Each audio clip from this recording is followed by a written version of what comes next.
My wife cheated on me and wanted a divorce, asking for half of everything. I stayed calm and agreed. Unbeknownst to her, all my assets were in my dad's name. Hello Reddit eyes plus here. I thought I had it all. An incredible job, financial stability, and the love of my life, Gina.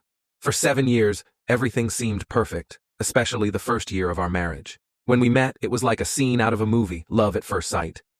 My friends used to joke about how much I'd changed. The cold, tough guy from the army was now a man who'd do anything for his woman. And I loved every bit of it. We were living the dream. A beautiful home, exotic vacations, and the kind of love that felt unbreakable. But looking back, I see the cracks that were starting to form.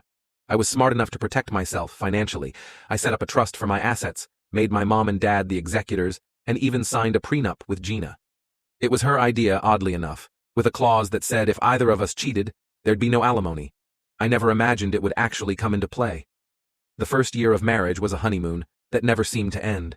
We were wealthy, happy, and deeply in love, or so I thought. But the second year was a different story. My job demanded more of my time, and I was working around the clock to land a big client. Gina understood, or at least she pretended to. She didn't work, and I was the sole breadwinner, so I did everything I could to keep her happy. Cooking her breakfast, making her dinner, spending time with her whenever I could. I was exhausted, but I never let it show. When I finally closed the deal, I booked us a 2-month vacation in Paris, her favorite place, hoping to rekindle the magic. And for a while it worked. We laughed, we loved, and I thought we were stronger than ever. But when we got back home, something changed. Gina grew distant. She was always on her phone, cold and detached, and when I asked what was wrong, she blamed stress and personal issues. I wanted to believe her, so I did. But the doubt gnawed at me. 6 months passed, and I finally had a breakthrough at work. A 30% raise for landing that big client. I was thrilled and couldn't wait to share the news with Gina.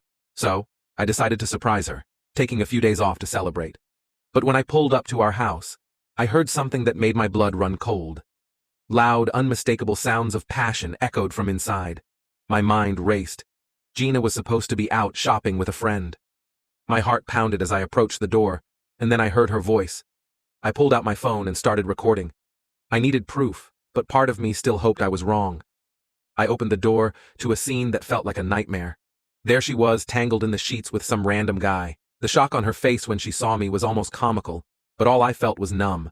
The guy bolted, half naked, while Gina tried to cover herself with a cushion. She started screaming, accusing me of cheating, saying this was all some twisted dream. Her words were pure nonsense, but I couldn't muster a response. I just packed my things and left. I stayed in a hotel for a few days, ignoring the barrage of calls and texts from her. When I finally contacted a lawyer, he couldn't help but chuckle at my foresight with the trust and prenup. She's not getting away with anything, he assured me. Months passed with no contact, and I heard through the grapevine that she was struggling to keep up with the rent. When the divorce papers finally landed on her lap, she strutted into the meeting with a smug smile, convinced she was about to secure her future on my dime. But when my lawyer slid the prenup across the table, that smile vanished. Realizing her mistake, Gina crumbled. She begged me to forgive her, claiming it was just a little mistake, that she still loved me. But it was too late. She signed the papers with tears streaming down her face, knowing that she'd gambled everything and lost. Today, I'm happier than ever. I'm dating someone new, my career is thriving, and I feel like I've been given a second chance at life. Gina, on the other hand, is living in a tiny apartment, working a job she hates just to make ends meet. She tried reaching out, but I've blocked her. I don't feel anger or sadness anymore, just indifference. And every now and then, I think back to that advice my best friend gave me about the trust and can't help but laugh. It saved me more than he'll ever know.